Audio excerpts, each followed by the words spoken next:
আসসালামু আলাইকুম, শেলেস কিচেনে আপনাদের সবাইকে স্বাগতম জানাচ্ছি। আজকে আমরা খুব সহজভাবে রেস্টুরেন্ট স্টাইলে গরুর মাংসের কোফতা বানাবো, যেটি হবে নরম আর মজাদার। চলুন তাহলে শুরু করি। প্রথমেই জেনে নেব এই রেসিপিটিতে কি কি উপকরণ লাগবে। গরুর মাংসের কিমা 1 কেজি, 1.5 টেবিল চামচ আদা রসুন বাটা, 1 চা চামচ গরম মশলার গুঁড়ো অথবা বাটা, 1 টেবিল চামচ শুকনো মরিচ গুঁড়ো, লবণ পরিমাণ মতো আর হাফ কাপ তেল। প্রথমেই সলিড গরুর মাংস নিয়ে নিচ্ছি 1 কেজি। এই মাংস ছোট টুকরা করে কেটে নিতে হবে। এরপর ফুড প্রসেসর অথবা ম্যানুয়ালি যেভাবে সুবিধা হয় মিহি কিমা করে নিতে হবে।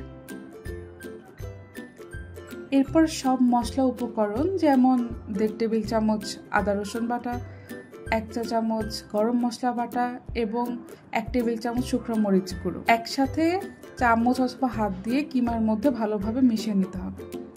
আমি হাত দিয়ে মিশিয়ে নিচ্ছি। এরপর হাত দিয়ে কোফতার আকার তৈরি করে নিতে হবে। আপনারা আপনাদের সুবিধা মতো সাইজে করে নিতে পারেন।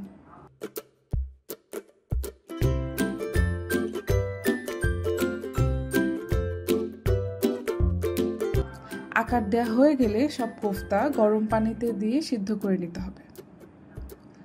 এই পর্যায়ে একটা সুন্দর ফ্লেভারের জন্য কয়েক টুকরো দারচিনি ও ছোট এলাচ দিয়ে নিচ্ছি।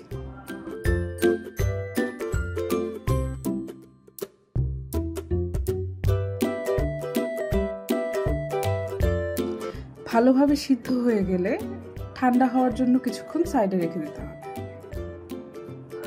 এরপর ঠান্ডা হয়ে এলে আপনারা এয়ারটাইট বক্সে ফ্রিজে রেখে 3 থেকে 4 মাস অনায়াসে সংরক্ষণ করতে পারবেন। মেহমান আসলে ঝটফট ভেজে পরিবেশন করতে পারবেন। এখন একটা প্যানে হাফ কাপ তেল নিয়ে নিচ্ছি। তেল গরম হয়ে এলে এর মধ্যে বানিয়ে রাখা কোফতা ছেড়ে দিচ্ছি।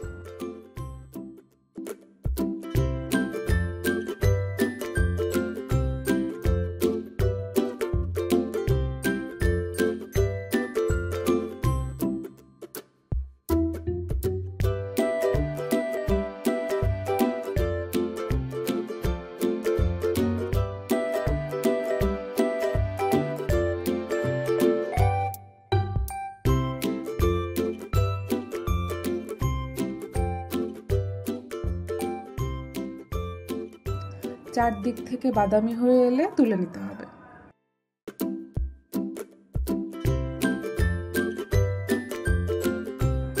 আর এই হলো আমাদের আজকের মজাদার কোফতা। এখন পরিবেশনের পালা। ভিডিওটি যদি আপনাদের ভালো লেগে থাকে তাহলে লাইক কমেন্ট করতে ভুলবেন না। এমন আরও মজাদার রেসিপির জন্য চ্যানেলটি অবশ্যই সাবস্ক্রাইব করে রাখবেন। আমাদের সাথে থাকার জন্য ধন্যবাদ। দেখা হবে পরবর্তী কোনো রেসিপিতে।